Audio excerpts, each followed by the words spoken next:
தனி அறையில் உட்காந்து காதலி கூட எவ்வளோ சந்தோஷமாக இருக்க முடியுமோ அந்த சந்தோஷம் எடிட்டிங் ரூமில் தான் கிடைக்கும் ஒரு டைரக்டர். நான் அதை உணர்ந்திருக்கேன். 13 வெர்ஷன் பண்ணேன் நான் பருத்தி வீரன்.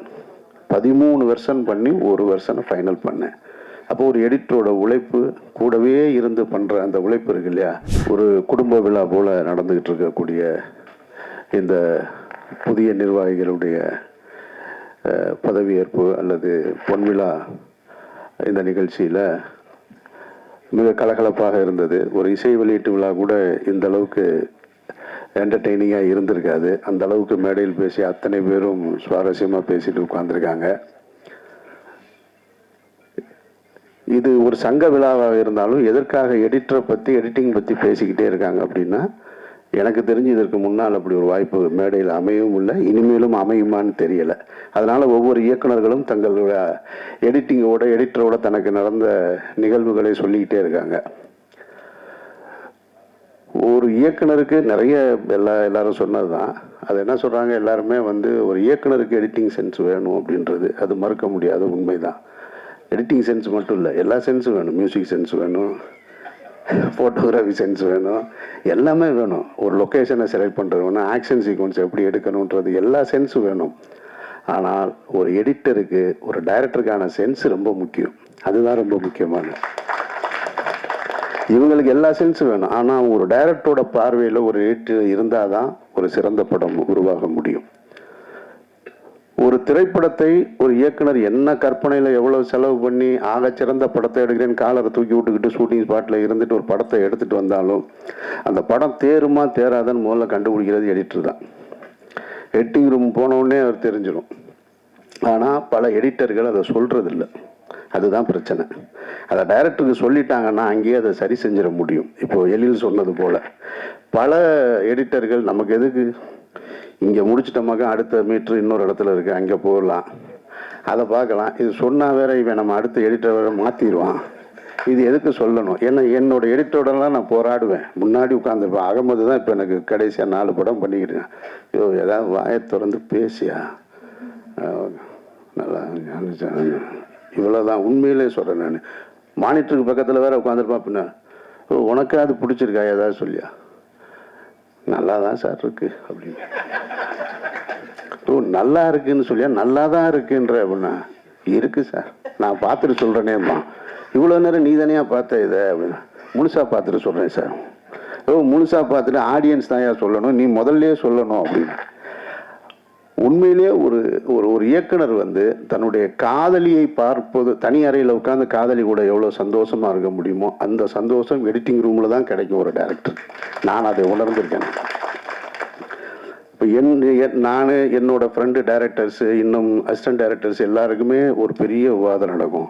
ஒரு பவுண்டட் ஸ்கிரிப்ட் இருந்தால் நல்ல படத்தை எடுத்துடலாம், ஒரு நல்ல கதை இருந்தால் நல்ல படத்தை எடுத்துடலாம் அப்படின்லாம் சொல்லுவாங்க. ஆனால் ஒரு படம் உருவாவது எடிட்டிங் ரூமில் தான்னு நான் நம்புகிறேன். என் படங்கள் அப்படி தான் உருவாக்குறேன் நான். ஒரு பவுண்டட் ஸ்கிரிப்ட் இருந்தால் மட்டும் நல்ல படம் உருவாயிடாது. ஒரு எடிட்டிங் ரூமில் தான் ஒரு நல்ல படம் உருவாகுது. 13 வெர்ஷன் பண்ணேன் நான் பருத்தி வீரன். 13 வெர்ஷன் பண்ணி ஒரு வெர்ஷனை ஃபைனல் பண்ணேன். அப்போ ஒரு எடிட்டரோட உழைப்பு கூடவே இருந்து பண்ணுற அந்த உழைப்பு இருக்கு இல்லையா, பல நேரங்களில் அதாவது ஷூட்டிங் ஸ்பாட்டில் அசிஸ்டன்ட் டைரக்டர் திட்டு வாங்குவாங்க. ஷூட்டிங் முடிஞ்சதுக்கப்புறம் அதிக சண்டை வர்றது எடிட்டரோட தான். அப்படி தான் நடக்கும். ஆனால் அதை தாண்டி படத்துக்கு தான் உண்மையாக இருக்கணும். நீங்கள் டைரக்டருக்கு உண்மையாக இருக்கிறதோ அது தேவையில்லை. அந்த படத்துக்கு எடுத்துகிட்டு வந்த படத்துக்கு உண்மையாக இருக்கணுன்றது தான் என்னுடைய கருத்து. அதே மாதிரி எனக்கு தெரிஞ்சு ஒரு படம், அந்த படம் ஒரு புதுமுகத்தை வச்சு எடுத்தாங்க.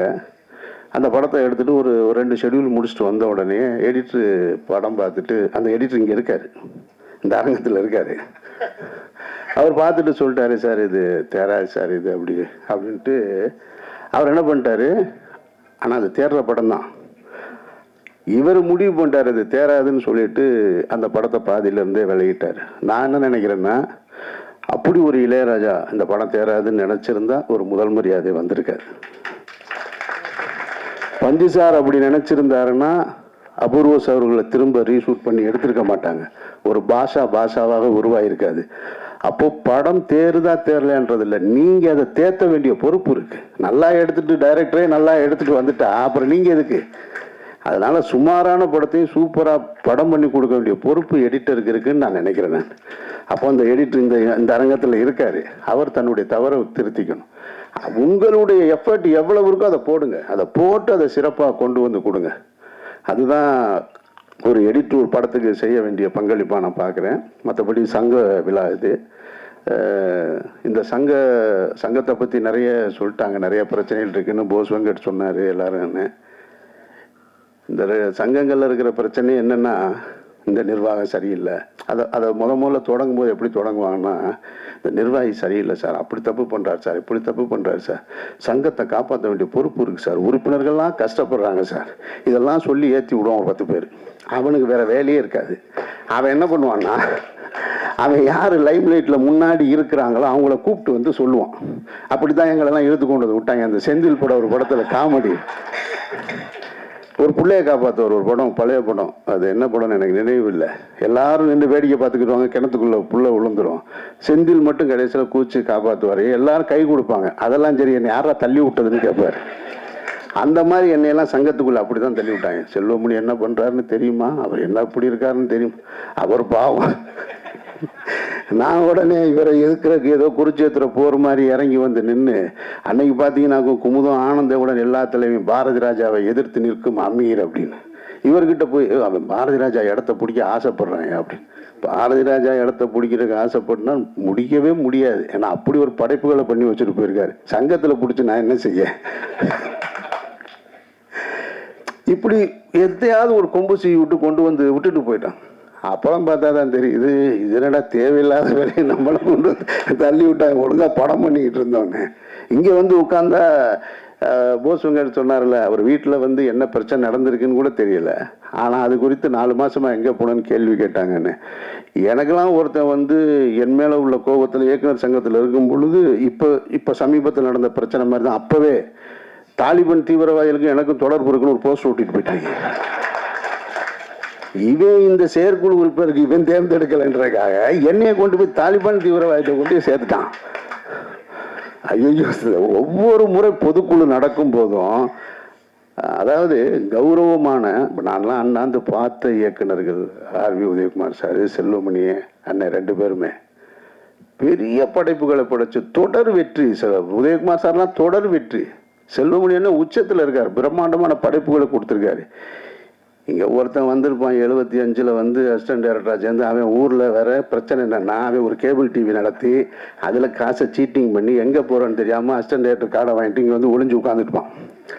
அவன் உட்காந்துட்டு இந்த 2 பேரையும் கேள்வி கேட்பான் பாருங்க. இந்த அவமானத்தெல்லாம் தாங்கணும்னா ஒவ்வொரு முறை பொதுக்குழு நடக்கும் போதும் அது ஒரு கத்தி மேலே நிற்கிற மாதிரியே இருக்கும். அதை சமாளிக்கிறதுக்கு ஒரு திறமை இருந்தால் தான் முடியும், இல்லைன்னா எல்லாருனாலையும் அதை சமாளிச்சிட முடியாது. முதல்ல உங்களை அவமானப்படுத்துவாங்க. அப்படி தான் நடிகர் திலகம் சிவாஜி கணேசன் அவர்கள் கடைசி வரைக்கும் நடிகர் சங்கம் போகாமல் இருந்தது காரணமே இதுதான். யாரோ ஒருத்தன் கேள்வி கேட்பான், என்னென்னமோ கேட்பான். அதனால் இந்த சண்டை இருக்கு இல்லையா, இது இல்லை இப்போ முக்கியம். தமிழ் சினிமாவே இப்போ அனாதையாக கிடக்கு. நீங்கள் சங்கங்களுக்கு போயிட்டீங்க, நீங்கள் இந்த சங்கத்தை காப்பாற்றுறது, அன்னை 23 சங்கத்தை காப்பாற்றுறேன்னு. தமிழ் சினிமாவே இப்போ அனாதையாக கிடக்கு. அதை காப்பாற்ற வேண்டிய பொறுப்பு இருக்குது. நான் தான் இன்றைக்கி தலைவர், தயாரிப்பாளர் சங்க தலைவர் வந்திருப்பாருன்னு அழைப்புதலில் பார்த்தேன். வந்திருந்தாருன்னா அதை தான் சொல்லணும்னு நினச்சேன். வெப்சி தலைவர் இருக்கார், இயக்குனர் சங்க தலைவர் இருக்கார், தயாரிப்பாளர் சங்க தலைவர். அவர் வரலனாலும் இந்த செய்தியை கொண்டு போய் சினிமாவை காப்பாற்ற வேண்டிய பொறுப்பு இருக்குது. வருஷத்துக்கு 365 நாள். ஆனால் தமிழ் படம் ப்ரொடக்ஷன் 250 படம் ப்ரொடக்ஷன் ஆகுது. இந்த லாஜிக் எங்கேயாவது எடுப்படுதா பாருங்களேன். 1.5 நாளைக்கு ஒரு படம் ரிலீஸ் ஆகுது கணக்கில். எப்படி சார் படம் பார்ப்பாங்க? அவள் வீட்டில் ஏற்கனவே டிவியில் படம் போட்டுக்கிட்டு இருந்தாங்க. அதை தாண்டி இப்போ ஆண்ட்ராய்டு ஃபோன் இருக்குது. ஆண்ட்ராய்டு ஃபோனுக்குள்ளே ஒரு 25 ஓடிடி பிளாட்ஃபார்ம் இருக்குது. உட்கார்ந்த இடத்துலையே படம் பார்க்குறான். இதை தாண்டி ஒரு தேட்டருக்கு வந்து அவன் படம் பார்க்க வேண்டிய அவசியம் என்ன இருக்குது? அதனால தான் வரமாட்டான்னு தெரிஞ்சு தான் எல்லாருமே பேன் இண்டியா மூவியாக எடுத்துக்கிட்டே இருக்காங்க. இப்போ 2 நாளைக்கு முன்னாடி ஒரு படம் கல்கி ரிலீஸு, நல்லா இருக்குது. இங்கேருந்து டிசம்பர் வரைக்கும் 7 பெரிய படம் இருக்குது. எல்லாமே 500 கோடி, 600 கோடி, 1000 கோடின்னு. இதுக்கு இடையில எந்த சின்ன படத்துக்கும் உங்களுக்கு தேட்டர் தரப்போகிறாங்க? முதல்ல அதை யோசிங்க. படம் எடுக்கணுமா வேணாமான்னு உட்காந்து டிஸ்கஸ் பண்ணணும். 250 படம் ஏன் தயாரிக்கணும்? அப்போ உண்மையிலே தயாரிக்கிறதுக்கான தேவை இங்கே இருக்கா? அதை விவாதிக்கணும். அப்புறம் சொன்னது மாதிரி ஒரு இண்டிவிஜுவல் கையில் சினிமா போயிடுச்சு. நான்லாம் இன்னும் 2 வருஷம் தான் பார்த்துட்ருப்பேன். நான் இங்கே ரொம்ப செட் ஆகலைன்னு வச்சுங்களேன். ஏற்கனவே பாரதி ராஜா சார் சொன்னார், அவர்னால் இப்போ செய்ய முடியலை. நான் போய் செஞ்சிருவேன். மதுரையில் உட்காந்து அங்கேயே படம் எடுத்து அங்கேயே ஆட்களை வச்சு எடுத்துக்கிட்டு நான் இதை இங்கே உங்ககிட்ட பெப்சி தலைவர் வச்சுக்கிட்டே தான் சொல்கிறேன். சரி பண்ண முடியலாம், ஒன்றும் பண்ண முடியாது. ஏன்னா நான் எவ்வளவு செலவு பண்ணி ஒரு படம் எடுத்துகிட்டு வந்தாலும் தேட்டர் கிடையாதுங்க. தேட்டரில் ரெகுலர் ஷோ கொடுக்கல. ஒரு காலகட்டத்தில் 7-8 தேட்டருக்கு நம்ம படம் ரிலீஸ் ஆகுதுன்னா, மதுரைனா இந்த தேட்டரு, சினிப்பிரியா, சிந்தாமணி இப்படின்னு ரிலீஸ் ஆகும். சனி ஞாயிறுனா மற்ற நாட்களில் 3 ஷோ, சனி ஞாயிறு 4 ஷோன்றது சின்ன பிள்ளை கூட தெரியும். இப்போ எந்த தேட்டரில் எந்த படம் எப்போ ஓடுதுன்னு தெரில, எந்த ஷோ கொடுக்குறாங்கன்னு தெரியலை. தெரியாமல் எப்படி படம் பார்க்க முடியும்? ஒருத்தன் காலையில் படம் பார்க்கணுன்னு ஆசைப்பட்டிருப்பான், இல்லை மதியம் படம் பார்க்கணுன்னு ஆசைப்பட்டிருப்பான். 7:30 மணி ஷோ ஒன்று தாங்க இருக்குன்றாங்க ஒரு தேட்டரில். ஸோ அப்போ ரெகுலர் ஷோஸே படங்களுக்கு கிடைக்கிறது இல்லை. நீங்கள் கோடிகளை கொட்டி எடுக்கிற படங்களுக்கு ரெகுலர் ஷோஸ் கிடைக்காம அந்த படம் எடுத்தான்னா எடுக்கலன்னா என்ன? அதுக்கு அந்த காசை வச்சுருந்தா இப்போ நான் ஒரு 8 கோடி ரூபாய்க்கு ஒரு படம் எடுத்திருக்கேன். பேசாமல் அந்த காசை வச்சுக்கிட்டு புதுசாக கார் வாங்கிட்டு சந்தோஷமாக ஊர் பூரா சுற்றிக்கிட்டே எடுத்துக்கலாம். இது எதுக்கு? இப்போ ரிலீஸுக்கு 1 கோடி ரூபாய் வேணும். ஒரு படத்தை நீங்கள் திரும்ப தேட்டருக்கு கொண்டு வந்து ஒரு படத்தை எடுத்து முடிச்சுட்டா ரிலீஸுக்கு கியூபுக்கு பணம் கட்டி, கியூப்லாம் அண்ணனுக்கு தெரியும். முதல்ல அவங்க தொடங்கும் போது எப்படி நம்ம ஆஃபீஸில் வந்து நின்று அப்படியா ஒரு 2 கொடுங்களேன், 3 கொடுங்களேன், 4 பிரிண்ட் கொடுங்களேன். நீங்கள் 50 அப்போல்லாம் 65 பிரிண்ட் 70 பிரிண்ட் போட்டுக்கிற ஃபிலிமில் நீங்கள் ஒரு 5 மட்டும் கியூப் கொடுங்களேன்னு கேட்டுக்கிருந்தவங்க இன்றைக்கி மோனோபோலி ஆகி உட்காந்துருக்காங்க. அவங்கள போய் கேள்வி கேட்கணுன்னா கேள்வி கேட்க முடியாது. 2 வாரம் 3 வாரத்துக்கு மொத்தமாகவே நீங்கள் பணம் கட்டிடணும். ப்ரொடியூசர்ஸ் எல்லாமே போய் இப்போ கியூப் முதலாளி ஆகிட்டாங்க. நான் பெப்சி தலைவராக இருக்கும்பொழுது இதே மாதிரி ஒரு பிரச்சனை நடந்துச்சு. இதே எப்படி என்கிட்ட வாய்ப்பு கேட்டு வந்தாங்களோ கியூபு, அதே கியூபுக்கிட்ட நான் திரும்ப போகும்போது, நான் பெப்சி தலைவராக இருக்கும்போது போகும்போது, நீங்கள் வெயிட் பண்ணுங்கள் வெளியில் அப்படின்னா ரொம்ப கடுமையான வார்த்தைகளை பயன்படுத்திட்டு தான் சொன்னேன். நான் இந்த மோனோபோலி சிஸ்டம்லாம் இங்கே வச்சுக்கக்கூடாது, நீங்கள் ரொம்ப பிரச்சனை பண்ணீங்க, இந்த ஆஃபீஸே இருக்காது அப்படின்னு சொல்லிட்டு இன்றைக்கி அப்படி ஒவ்வொரு தனித்தனி முதலாளிகளாக அவங்க கையில் சினிமா மாட்டியிருக்கு. அதிலிருந்து சினிமாவை காப்பாற்றணும். சினிமாவை காப்பாற்றினா தான் எடிட்டர் உங்களுக்கு வேலை. அதில் தான் நீங்கள் 2 பிரிவாக இருக்கீங்க. அதில் தான் ஒவ்வொரு சங்கங்கள்லேயும் 2 பிரிவாக இருக்கீங்க. முதல்ல சினிமா இருந்தால் தானே நம்ம இருக்க முடியும். அப்போ சினிமாவை காப்பாற்ற வேண்டிய பொறுப்பு இருக்குது. சினிமா கொஞ்சம் கொஞ்சமாக மாறி மாறி மாறி மாறி அடுத்த தளத்துக்கு போயிருக்கு. அதனால் இது ஒரு பெரிய டிஸ்கஷன் தேவைப்படுது. அதில் நடப்புல படம் தயாரித்து கொண்டு இருக்கக்கூடிய இயக்குநர்கள், ப்ரொடியூசர்ஸ்னு ஒரு காலத்தில் தனியாக இருந்தாங்க. இப்போ ப்ரொடியூசர்ஸ்னு எங்கே இருக்காங்க? 10 ஹீரோ இருந்தால் 10 ஹீரோவும் ப்ரொடியூசர், 10 டைரக்டர் இருந்தால் 10 டைரக்டரும் ப்ரொடியூசர். அப்போ இவங்க தான் இப்போ படத்தை உருவாக்குறாங்க. அப்போ இவங்களோட உட்காந்து இந்த சினிமாவை எப்படி எடுக்கிறது, இது உண்மையிலே மார்க்கெட்டிங் இருக்கா? ஓடிடின்னு சொல்லிக்கிட்டே இருந்தாங்க. இப்போ ஓடிடியில் எந்த படம் வாங்குறதில்ல. நீ தேட்டருக்கு போயிட்டு வான்ட்டான். தேட்டருக்கு வந்தால் இங்கே ஸ்க்ரீன் கிடையாது. அப்போ இன்னும் ஒரு 1 கோடி ரூபா செலவு பண்ணணும். 1 கோடி ரூபா செலவு பண்ணுறதுக்கு பணம் ரிட்டர்ன் வருமானா உறுதியாக தெரியலை. சரி, தேட்டருக்கு போன எல்லா படத்தையும் ஓடிடியில் வாங்குறாங்களான்னா அதுவும் கிடையாது. அப்போ இதை உட்கார்ந்து நீங்கள் வரைமுறைப்படுத்த வேண்டிய மிகப்பெரிய பொறுப்பு அத்தனை பேருக்கு இருக்குது.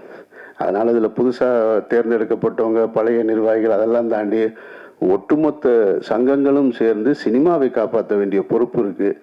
அந்த பொறுப்பை இந்த நிகழ்ச்சியின் மூலமாக எல்லோருக்கும் அது செய்தியாக போய் சேர்ந்து அடுத்த கட்டத்தை நோக்கி நகரணும். அதை இயக்குனர் சங்க தலைவர்கிட்டையும் பெப்சி தலைவர்கிட்டையும் இங்கே வராமல் இருக்கக்கூடிய தயாரிப்பாளர் சங்க தலைவர்கிட்டையும் கோரிக்கையாக வச்சு விடைபெறுகிறேன். இந்த விழாவில் கலந்துக்கிறதுக்கு எனக்கு வாய்ப்பளித்ததற்கு நன்றி.